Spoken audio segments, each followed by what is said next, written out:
A paz do Senhor para todos que estarão assistindo essa pré-aula, esse resumão da lição Betel. E nós estamos aí na lição de número 5, nessa temática sobre dons espirituais, raízes pentecostais. E chegando na aula 5, os dons de revelação, para a glória do nosso Deus. Como você está? Eu espero que esteja tudo bem com você. Se você não for inscrito nesse canal, se inscreva, acione aí, aperte o sininho aí, acione para que você possa receber todas as nossas notificações. Estamos aqui sempre batendo um papo sobre escola bíblica dominical, sobre Bíblia de modo geral. Se você tiver uma dúvida, deixe aí nos comentários. Não se esqueça de dar o seu joinha, o seu like e compartilhar. Tá bom? Olha, essa lição é mais uma daquelas lições que Deus tem nos dado de presente. Lição passada sobre Atos 2 foi uma lição para abrir a nossa mente sobre a importância dos dons espirituais, mais enfático o dom de língua. E agora nós vamos para esses 3 dons e nós vamos falar alguma coisa aí, pedir você que possa deixar o seu comentário acrescentando, discordando, tá bom? Eu sou o Aguinaldo, nós somos daqui da cidade de Itaguaí, somos membro da Assembleia de Deus da Rua Bahia. Nosso pastor é o pastor Amós. Olha, qual é o texto áureo? Ora, há diversidade de dons, mas o Espírito é o mesmo. 1 Coríntios 12, 4. Verdade aplicada: e enquanto a igreja estiver na terra, continuará dependendo dos dons espirituais para a sua edificação. Os objetivos dessa lição é mostrar que os dons são atuais e bíblicos, pontuar a importância dos dons na Igreja de Cristo e evidenciar a atualidade dos dons entre os crentes. Lembrando que os dons são atuais, logo, teologicamente, nós somos continuistas. Há uma classe, uma linha teológica que acredita que os dons cessaram. São chamados de cessacionistas.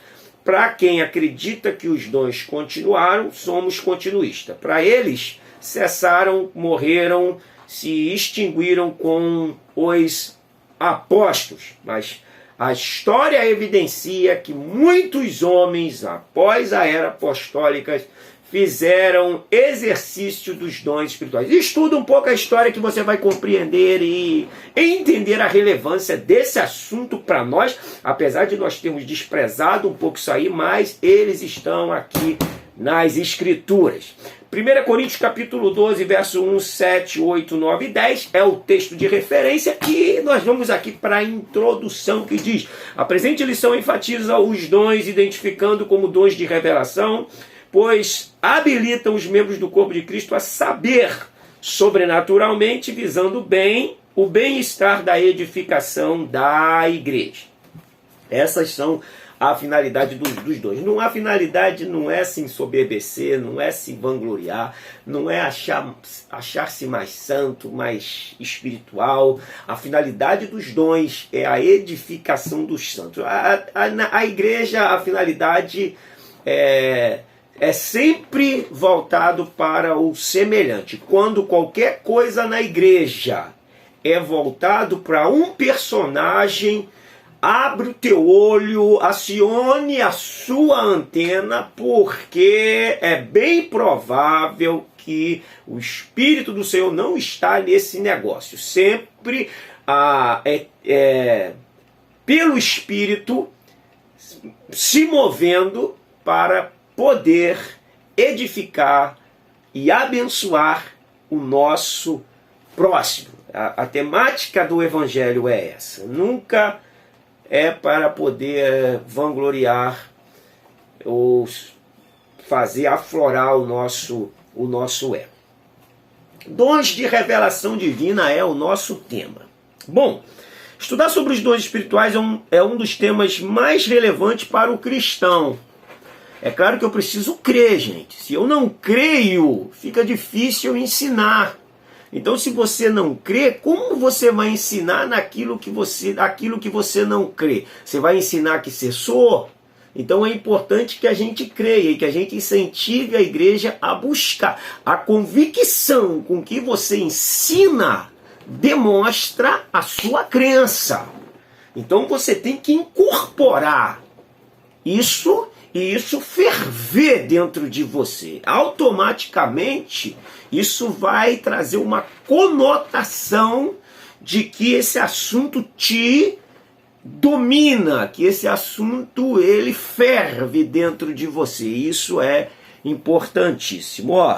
Vamos lá para esses dons. Trata de uma ação divina outorgada pelo Espírito Santo ao crente para poder servir e executar com maestria os desígnios de Deus em nossas igrejas e na coletividade que vivemos. Esse é o papel. Então a palavra de sabedoria, a palavra da ciência e o discernimento de espírito serão os 3 primeiros dons que nós estaremos abordando nessa aula. Vamos lá. Os dons do corpo de Cristo. Notemos que o texto enfatiza 3 importantes aspectos dos dons espirituais. Lembrando que um dom é uma dádiva, é um presente, é o Espírito que dá a cada um com um fim proveitoso. Então é um presente. Você é um mordomo, você exerce essa mordomia, a mordomia desse dom. Manifestação do Espírito é dada a cada um para o que for útil. Isso aí é para o que for útil para a obra de Deus e não o que for útil para o possuidor do dom. O instrumento, então vamos lá, é o que for útil, fonte, o Espírito Santo, o instrumento, o membro do corpo, e o objetivo, beneficiar um bem comum. Então isso aí é sempre benefício do corpo. O discípulo de Cristo não deve ignorar este importante assunto intrinsecamente relacionado com o desenvolvimento do corpo de Cristo. A história crê, ensina e tem procurado conscientizar o povo de Deus a buscar os dons espirituais. E aí nós temos o primeiro dom aqui, a palavra de sabedoria. É interessante o fato do apóstolo Paulo inicia a revelação dos dons com a palavra de sabedoria. E devemos lembrar que ele está tratando com um povo que deve ter tido contato com vários oradores gregos, ou seja, contato com vários oradores gregos e automaticamente filósofos, que trata-se de manifestação de sabedoria. Vamos entender isso aqui. Primeiro, a palavra de sabedoria não é pregação do evangelho, como as pessoas falam. O dom da palavra. A palavra ter o poder da oratória, todo mundo consegue aprender nas escolas, enfrentando medo, se expondo ao público, errando, sendo motivo de risadas, mas a gente consegue aperfeiçoar a nossa oratória. Pode ter alguém que tenha um dom natural, a gente precisa classificar os dons também como dons naturais e dons espirituais. Dons naturais é aquilo que a gente chama de talento. São talentos, são natos, ele já nasce com a gente. Dons espirituais são dádivas, são capacitações, são ferramentas que Deus dispensa a nós para executarmos, para fazermos com excelência a obra do Senhor. Então, quando a gente fala o dom, essa pessoa tem um dom da palavra, você pode classificar isso como um talento natural. Agora, não existe dom da palavra no contexto espiritual. Não existe dom da palavra na Bíblia. Aqui é a palavra de sabedoria. Olha só o que diz Atos capítulo 6, para a gente entender isso aqui. Atos 6:10, quando Estevão está ali diante do tribunal, diz assim, ó, e não podiam resistir à sabedoria e ao espírito pelo qual ele falava. A Bíblia diz que Estevão era cheio do Espírito Santo. No momento da sua fala, os interrogadores não podiam resistir à sua sabedoria. Provavelmente nesse texto está inserido o dom da sabedoria.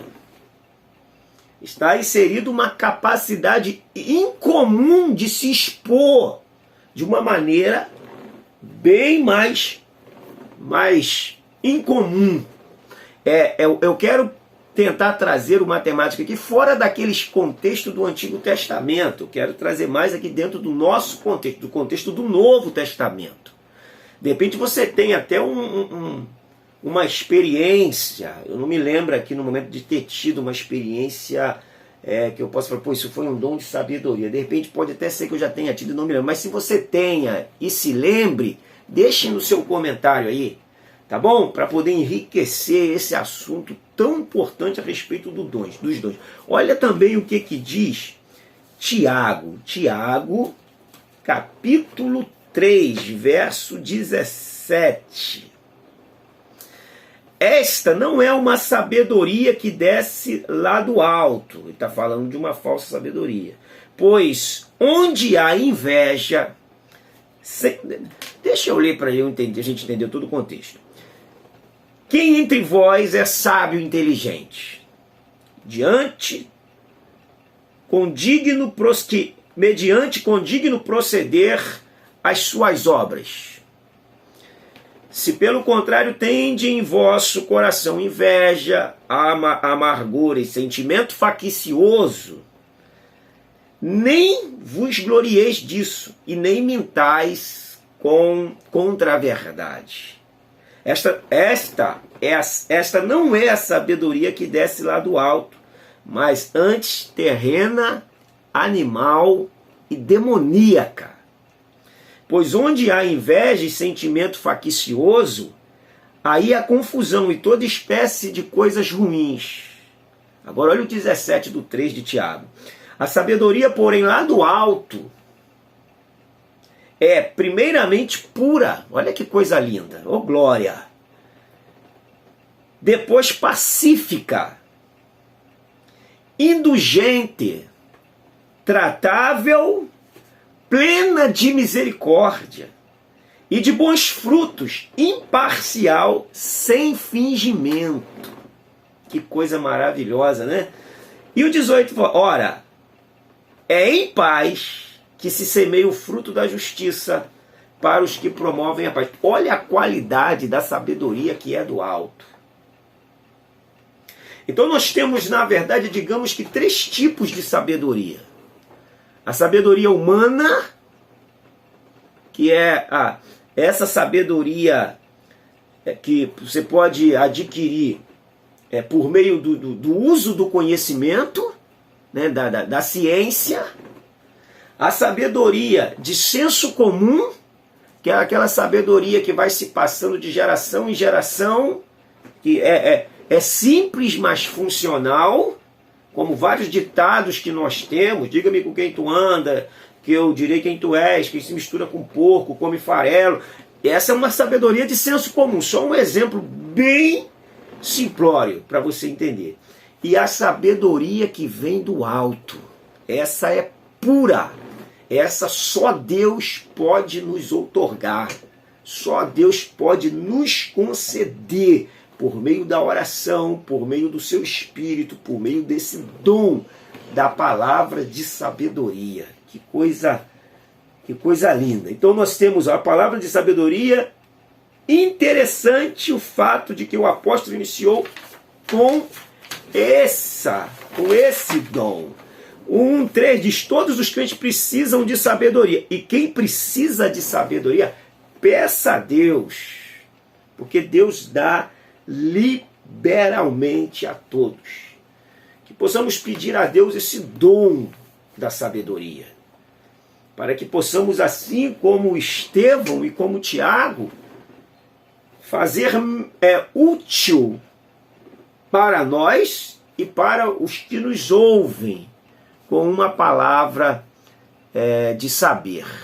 Muito importante a gente possuirmos esse dom sobrenatural, que no momento adverso, ele se manifesta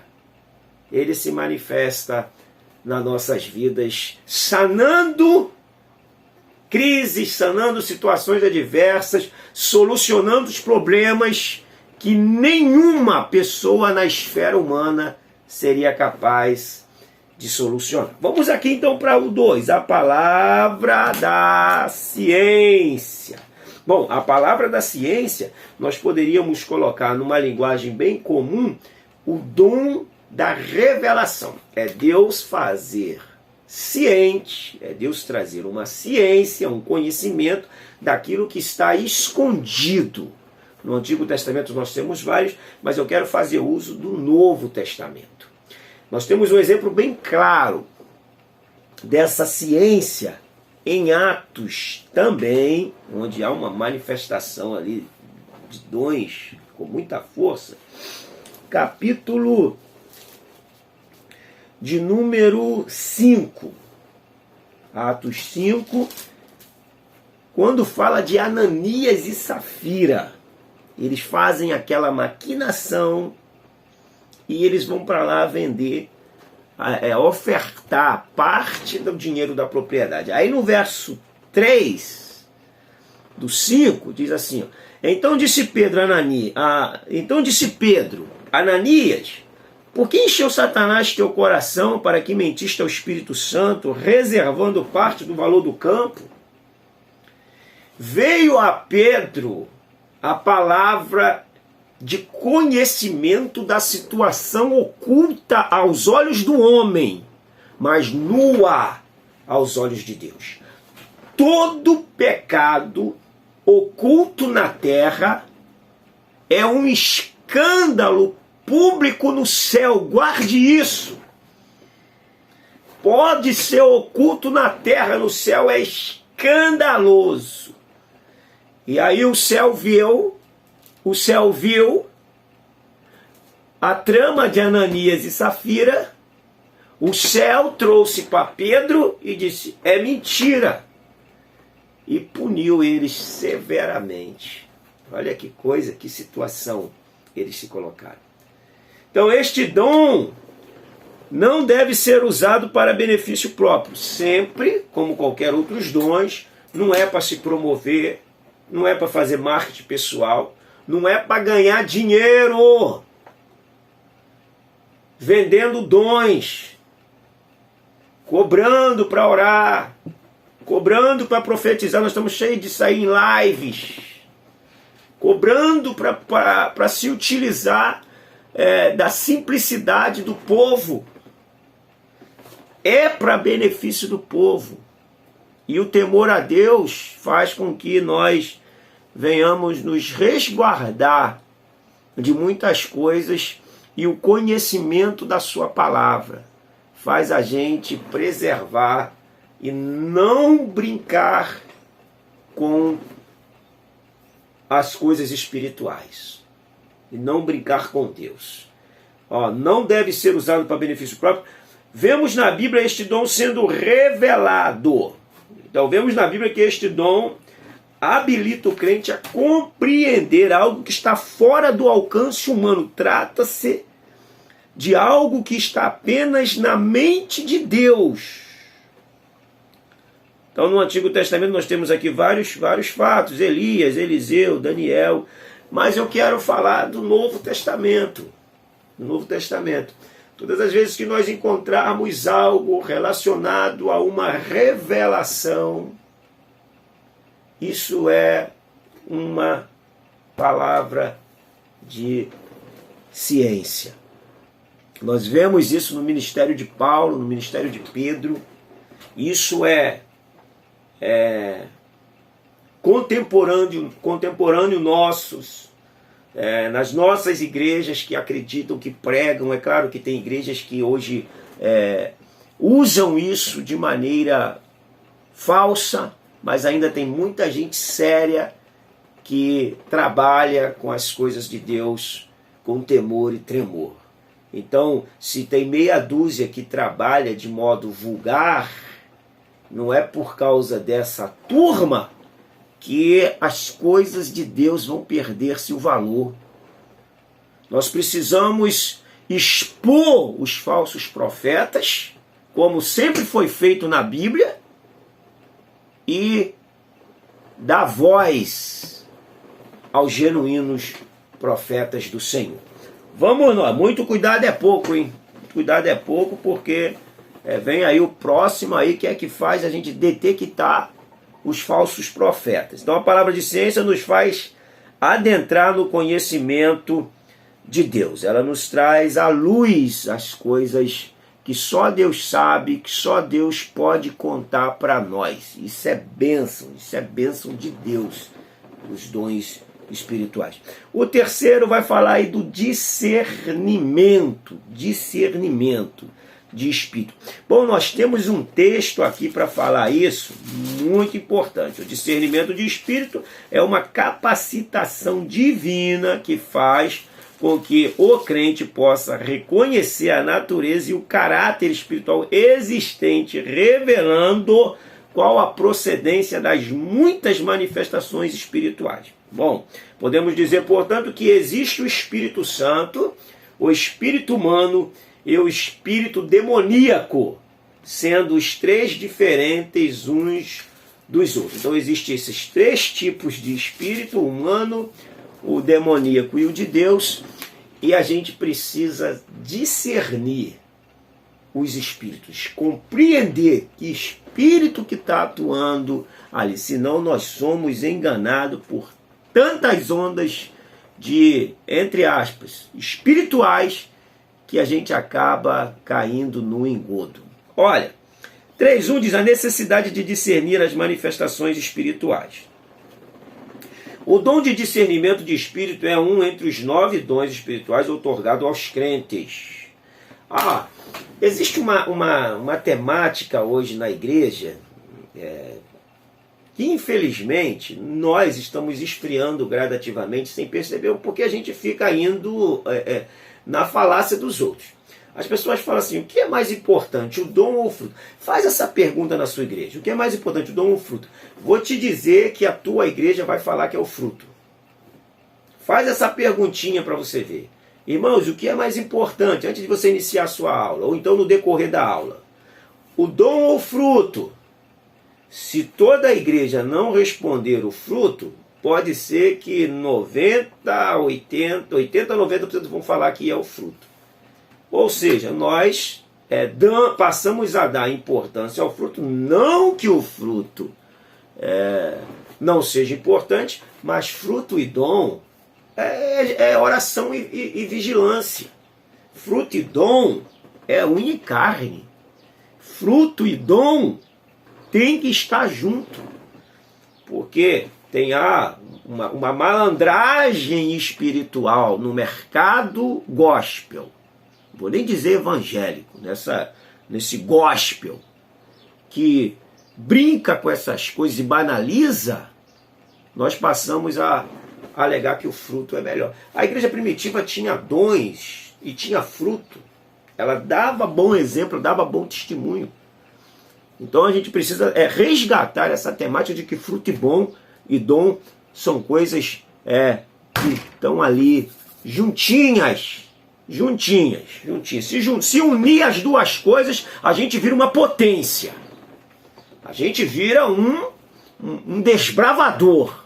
Que Deus nos ajude e traga de volta esses dons. É claro que nós abrimos mão da oração, nós abrimos mão do jejum, nós abrimos mão da busca a Deus e começamos a fazer cultos de louvorzão, vigília que não tem oração, se canta o tempo todo, culto de oração que não tem oração, se faz uma oração e canta 90%, automaticamente nós vamos abandonando as coisas. Qual a origem da igreja? Em que a igreja se fundamentou? Na oração e na palavra. A gente precisa se saturar da oração e da palavra. A gente precisa voltar, resgatar esse momento nosso de busca a Deus por palavra, por oração, e as manifestações de Deus virão sobre nossas vidas. Este dom é a sentinela de Deus na igreja. Olha só, eu vou é sentinela porque ele fica de plantão, né? Ele fica, o radar acionado para poder pegar os malandros espirituais que estão aí só para se manifestar no palco para aparecer. Vamos lá. O Senhor nos exércitos dá a importante tarefa de alertar e identificar os ataques que provêm dos espíritos malignos, pois protege a igreja do perigo e do engano e habilita a igreja para não ser influenciada por falsos mestres. Olha o que diz Atos, capítulo 16, versículo 17. E aconteceu que indo nós para um lugar de oração, presta atenção na tônica, oração, nos saiu ao encontro uma jovem possessa de espírito de adivinhador, o qual, adivinhando, dava grande lucro aos seus senhores. Seguindo a Paulo e a nós, clamava, dizendo: estes homens são servos do Deus Altíssimo, e vos anunciam o caminho da salvação. A mulher estava dizendo que eles eram homens de Deus. Eram homens de Deus. Isto se repetia por muitos dias, e então Paulo, já indignado, voltando-se, disse ao Espírito: em nome de Jesus Cristo, eu te mando, retira-te dela. E ele na mesma hora sai. Olha o discernimento de Paulo. A mulher por vários dias falando: esses homens são homens de Deus, esses homens são servos de Deus, esses homens são servos do Deus Altíssimo. Paulo, indignado de ver aquela mulher fazendo isso vários dias, foi lá e expulsou. Ele teve o discernimento. E já indignado, voltando, disse: Espírito, em nome de Jesus Cristo. Isso é discernimento. É entender que o que está acontecendo ali não provém de Deus. Isso habilita a igreja para não ser influenciado pelos falsos mestres, pelos falsos ensinos. Então o conhecimento de Deus e o da palavra, e o dom de discernir, porque isso aqui é um dom, por mais que você seja inteligente, consiga entender algo que está acontecendo, mas no mundo espiritual só o discernimento de espírito como dom é capaz de nos dar condições de fazer a leitura no mundo espiritual do que está ocorrendo no momento. E a igreja precisa dar importância e dar valor a essas coisas. E Deus nos ajude a resgatarmos os dons espirituais, porque eles estão aí para nós se nós abrirmos mão deles. A conclusão diz: no decorrer da lição vimos que os dons de revelação são de grande importância para a Igreja de Cristo. Através destes dons, os crentes se preparam para poder lidar com situações difíceis que podem surgir no dia a dia. Que Deus nos ajude, que Deus nos dê dons, que o Espírito Santo nos enche dele, para que nós possamos ser mais úteis na obra do Senhor. Meus amigos e amigas, muito obrigado por você ter estado aqui conosco, e que Deus abençoe a sua vida poderosamente, que o Espírito te use de maneira sobrenatural. Não se esqueça, ore, se consagre, jejue, busque a Deus, busque ao Espírito Santo e peça a Ele orientação e autoridade para você estar lecionando esta lição. Grande abraço, até nossa próxima lição. Fique com Deus.